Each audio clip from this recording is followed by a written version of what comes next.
Stories are metaphors, right? And it's easier to talk about the metaphor usually than it is to talk about the real world because it triggers you less, right? So to talk about the metaphor of how do people on different spaceships communicate in space? First of all, I could see like vice presidents in a Fortune 50 company rolling their eyes at me because they're like, what are you doing? I have a double PhD. Like, are we really having this conversation?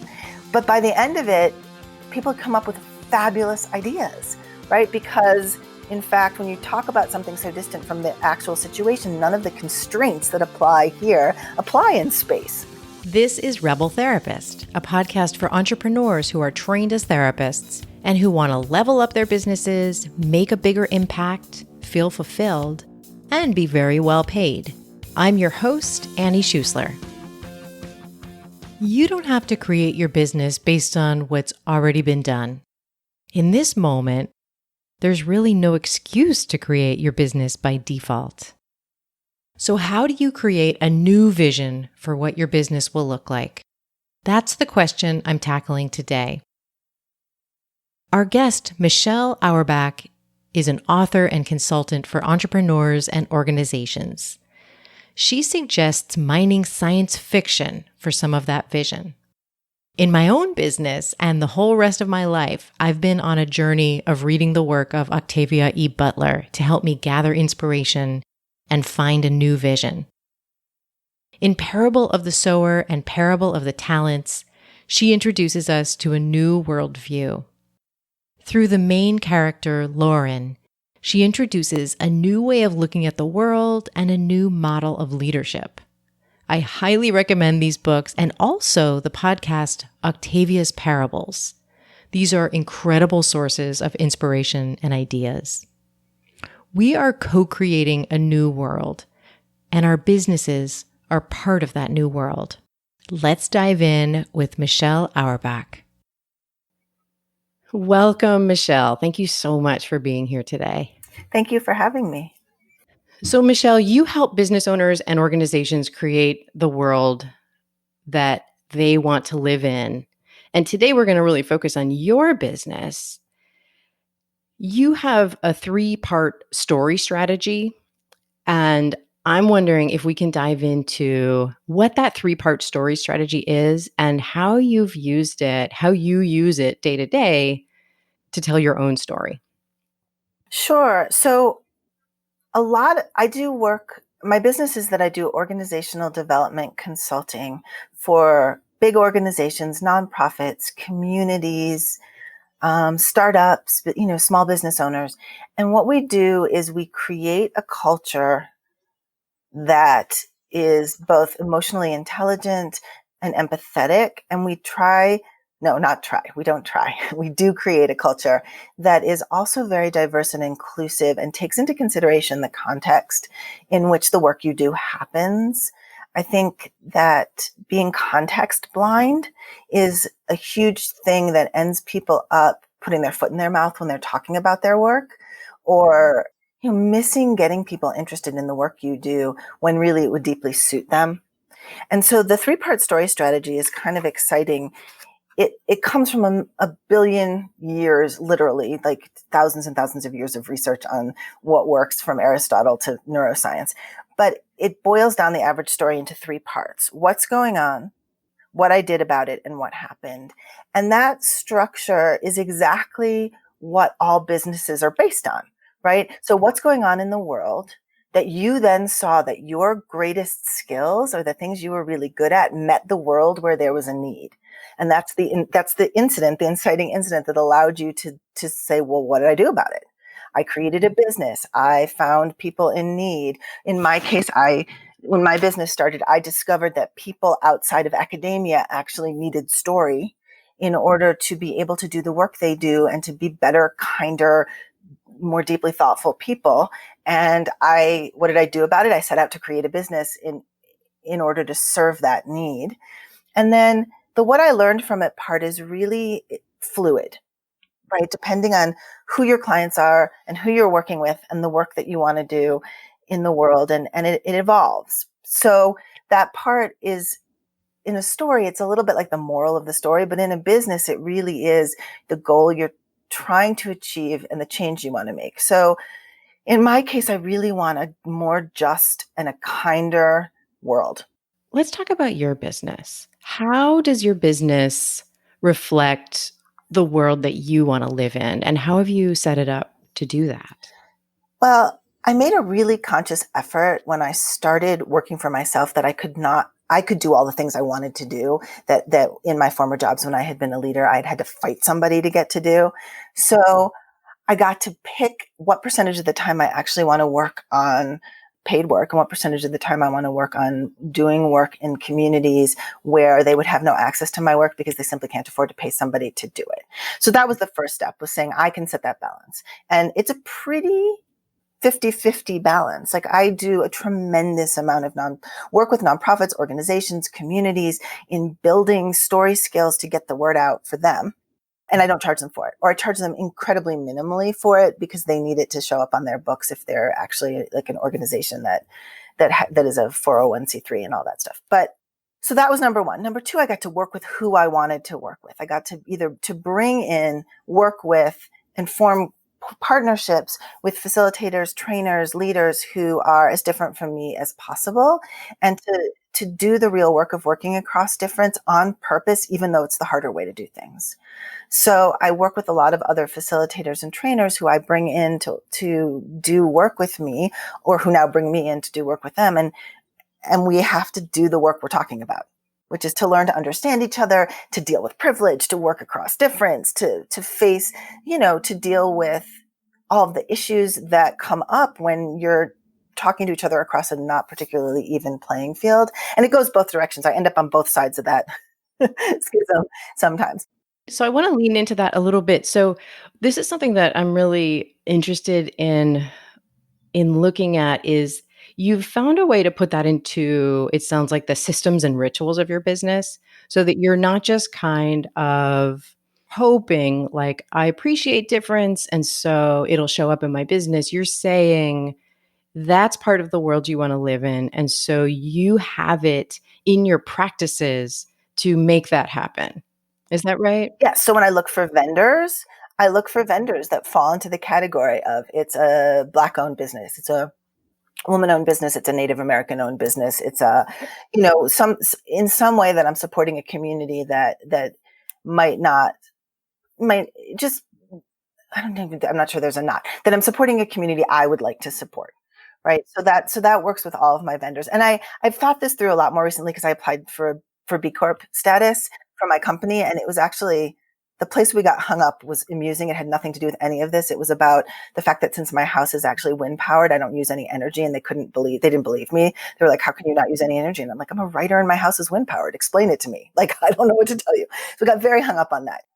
But the percentage of people that I hire or use that fall into the categories that they were looking at was enormously high. And then when I hire, so any subcontractor I hire has to fall into that category, any vendor that I hire.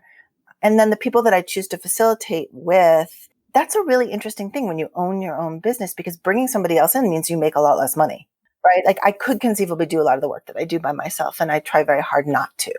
I try very hard to make it a sort of equal proposition.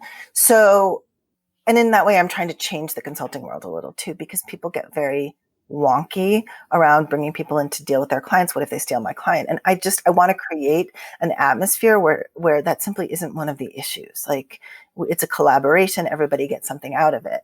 And so I pick people to work with that are as different from me as possible. And I'm part of a couple of communities of practice, and I mentor a couple folks who are stepping into this work who are super young and really gifted, but may not come from a world where they have the kind of business connections that I have at this point in my practice. And so I try very hard to share those connections and bring them in where they might actually be able to do some, to learn to do some work that they, in 10 years are going to be unbelievably expert at. And this is how you do it.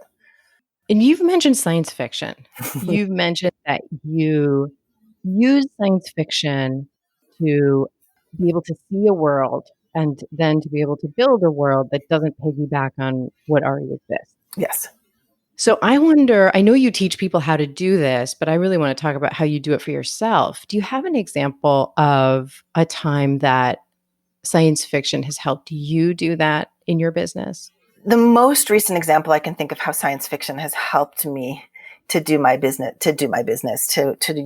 use those skills of mining science fiction for what's called weak signals, right? Because the culture sends us both weak and strong signals. Everyone can see the strong signals, but the weak signals take some skill of pattern recognition to find. And so when we mine science fiction, we mine it for the weak signals that nobody else notices. So I, for whatever reason, have recently been reading a lot of space opera science fiction, written in ways that are inclusive, mostly by women authors, a lot of queer space science fiction stuff.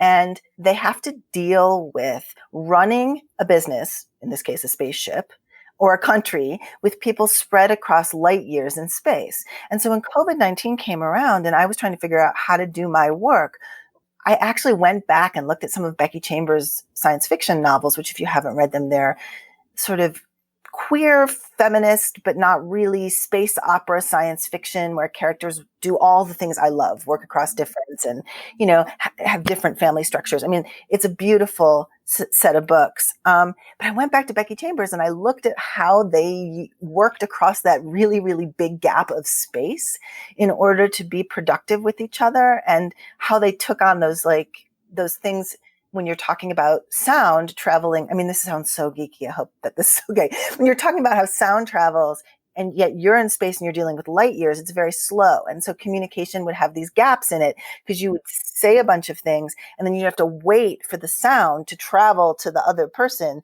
so they could hear it. And then they would record something and send it back. And I felt like, oh my gosh, that's the world I'm working in right now.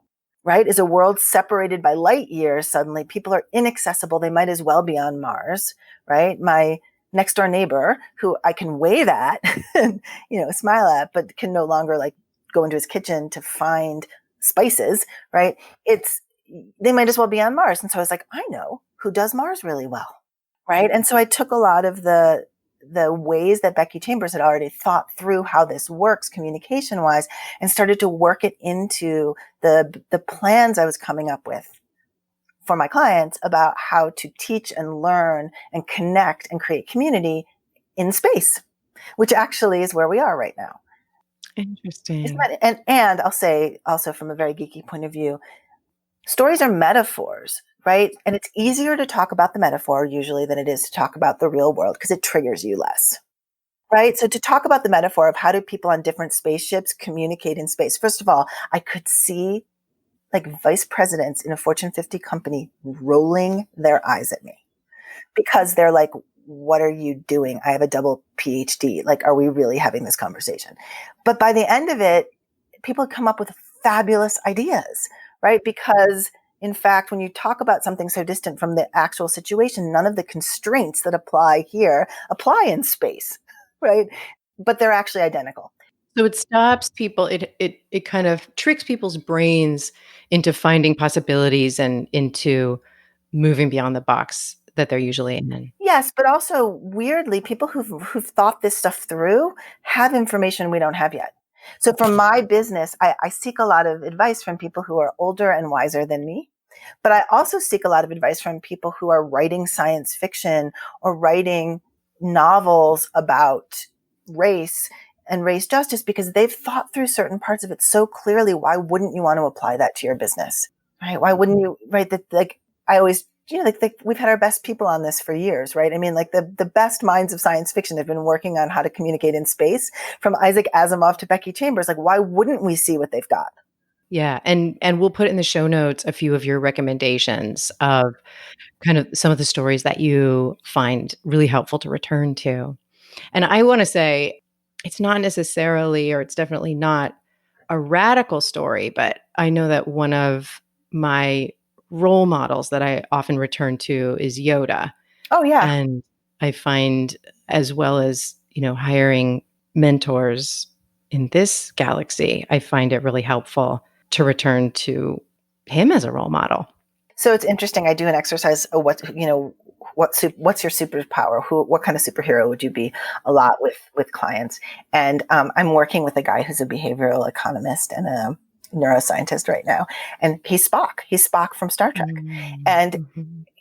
on some level, he's unaware that he's scaring people to death in the midst of COVID by telling them the truth, right? Like about what's going on in the world of neuroscience and behavioral economics around this. And I'm Deanna Troi from Star Trek Next Generation. I come in with all these empathy skills because that's what story is. It's entirely an empathy skill. And I say, okay, let's take that into our hearts. Let's whatever. And and he just like, he can't understand what I'm doing, but I kind of see what he's doing. And so I've started to play it in public, like you're Spock and I'm Deanna Troi. And if you don't know what that is, go look it up. Right.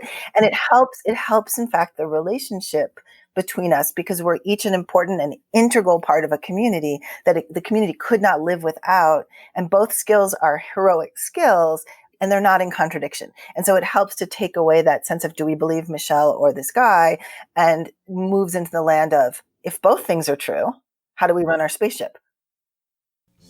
I'm jumping in to tell you about a way to work with me on a new vision for your business.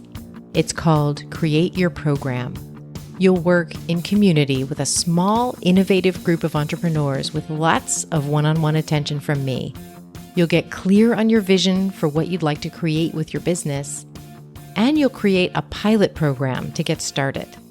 Learn much more about Create Your Program at rebeltherapist.me/create. Okay, let's get back to Michelle. So I'm wondering, when we talked before, one thing that you mentioned is that having the ability to vision a different world also allows you to then say no to things that don't fit that vision.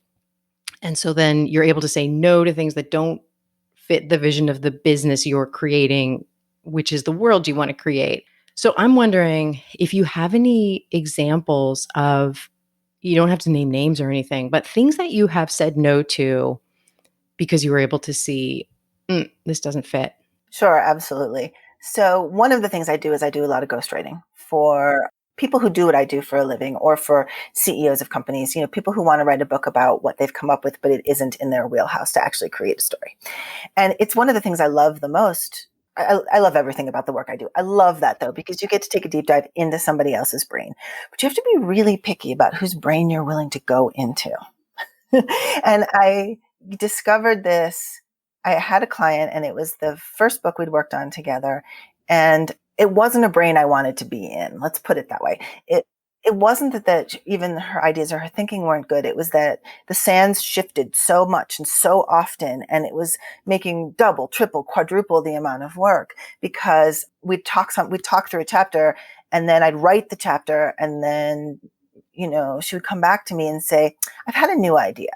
And I called my version of Yoda. He's a friend of mine in California. And I said, what do I do? And he said, fire her.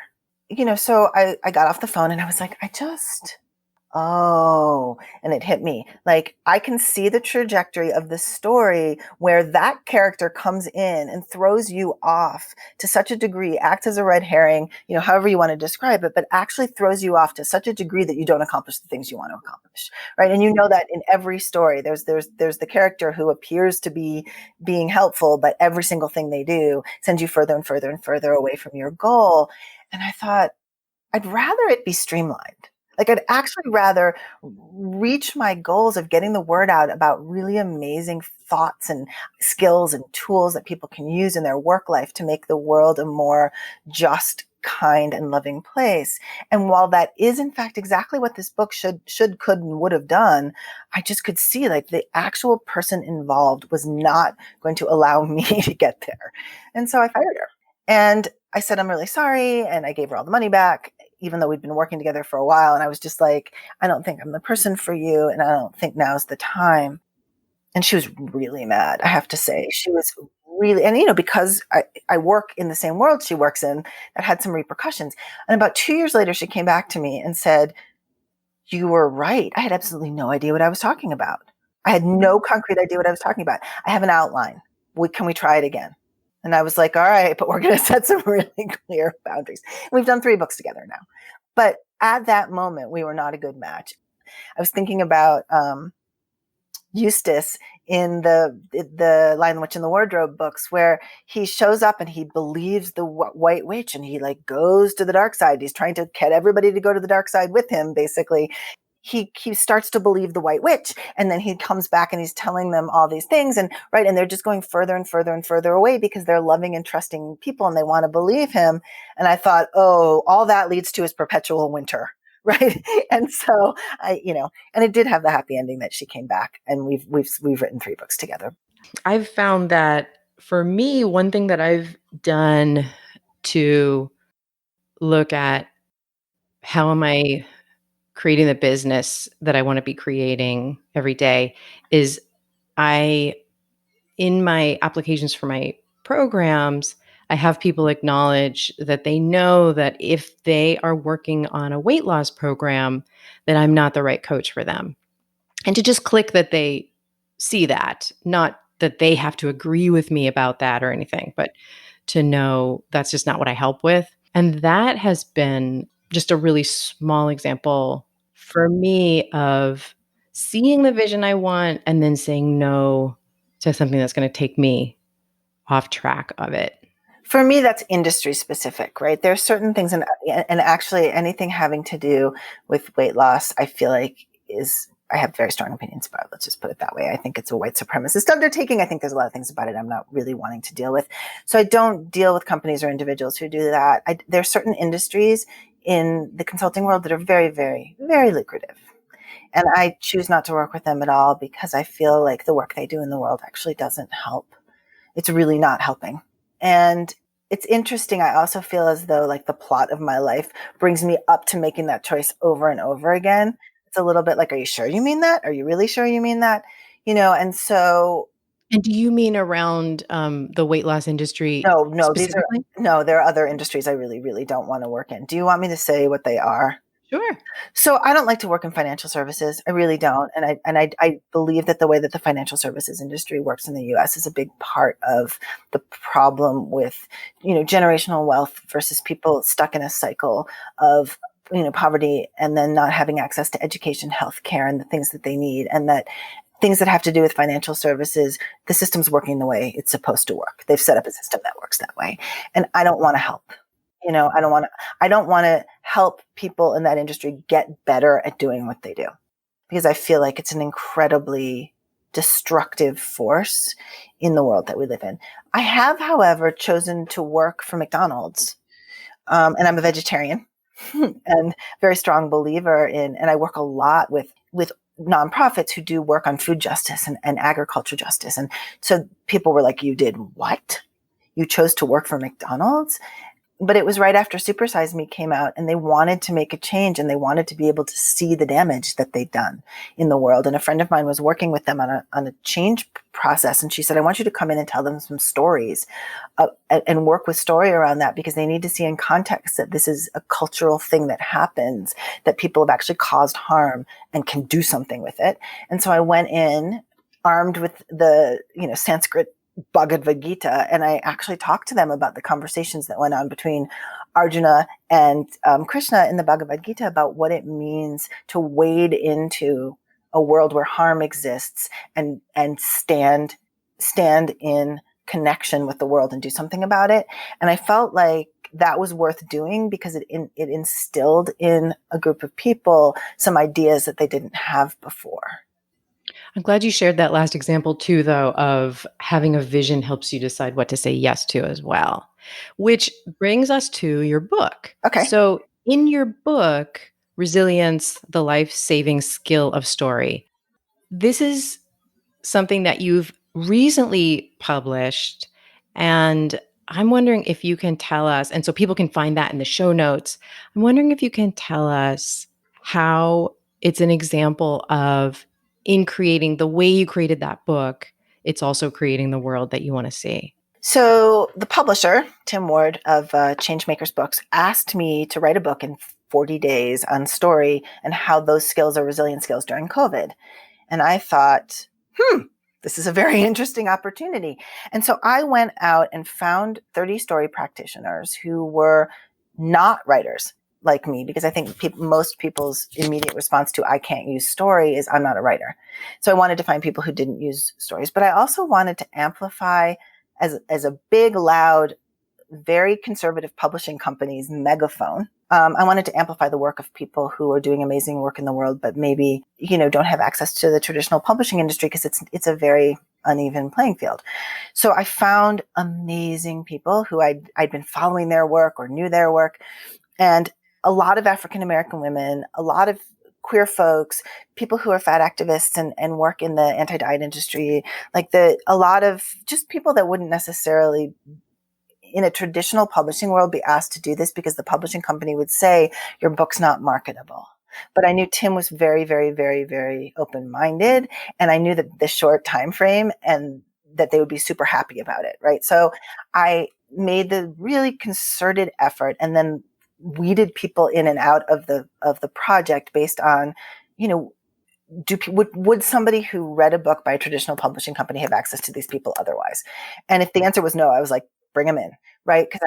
And then I also made the choice that all of their work is highlighted and then all their contacts are highlighted at the end of the book, so that, the hope is that this book brings people not to me, but to the people who I interviewed, and that you'll fall in love with somebody's words. You'll go to the back, you'll find their website, and you can begin to follow them or buy their books, depending on what they do. I have an African American guy who works for MoveOn.org, who's the person who handed the microphone to Rashida Tlaib when she made her really famous impeach the motherfucker speech. And then they pan back and she hands him back the microphone, right? I mean, and he's an amazing yoga teacher and is doing yoga with William Barber's Poor People's Campaign, amongst other things, and works on the Hill and Move On. But I wanted people to find Reggie because he's an inspirational force of nature. And I can tell you that it worked. He texted me the other day and said, that was my first collaboration I've ever done. And once I did it, I realized I should collaborate more. And he's been seeking people out to combine what he does with what they do. And he's been on all these amazing podcasts and done all this stuff. And, and people, not even from the book, just because it sparked the idea for him that he should collaborate with people. He's getting the word out about the work he does and about bringing this sort of yogic sensibility to working on Capitol Hill, teaching yoga to staffers as they go through, as they were going through the impeachment trials. I mean, he's an amazing guy, right? So that's a perfect example. And he tells his story in the book of his grandfather being told that no one African American can be smart enough to go to college. And so he was like, watch this, and went to an Ivy League school, right? And so you get this feeling for who this person is. And I wanted to do that. I wanted to be in that world, and I wanted those people to be the teachers, not not in a traditional way for me to be the expert and them to be the people who I gained my expertise from, because I think that's pretty backwards, but that I could be the learner, and then the reader gets to be the learner. Right? From people who, and especially in this crisis, people who have either had intergenerational trauma or some kinds of trauma in their lives that have taught them resilience in crisis, are the people who actually know what they're doing right now. So, yeah, so I built the world so that I could be the student and the readers could be the student of amazing people doing really, really crucial work around the world. So let's pivot before we have to say goodbye to a couple of really nerdy things. So, how do you spend a typical day in your business, including any kind of morning rituals that help you get focused? So I'm a writer who doesn't get to write as much as I would like. So I get up in the morning and I write. First thing, make a cup of coffee, French Like press. what time? So, I usually get up around 7:00 in the morning. I make a cup of French press coffee that I've ground in my coffee grinder, 1 cup, because more than that hurts my stomach. And I sit down and I write. And I used to do morning pages, and I realized that I'm not a morning pages person. Like I'm a little too much of a J on the Myers-Briggs. Like I just can't wander around being creative. So I now write. I now try to follow Madeleine L'Engle's example from her journals. If you've ever read her journals, she's this beautiful Anglican theologian who actually wrote children's science fiction books. And so she's one of my great heroes, but she she kept a diary that was very much a way to both process story ideas and also to keep track of what was going on in her family and the world. And so I do that. And a lot of my story ideas show up in there, or, book ideas. And then, so I do that until I'm done with my coffee. And I won't look at my phone, and I don't answer email, which upsets my clients deeply. People are like, so exactly what time is it that you're going to look at my email? And I was like, 8, 8:30, not 6 a.m. Sorry. And then I come upstairs to my office and sit down on the Pilates ball in front of my desk. And I spend a certain amount of time usually facilitating meetings with clients, coming up with ideas with them. And then a certain amount of time doing writing and editing stuff for my own projects.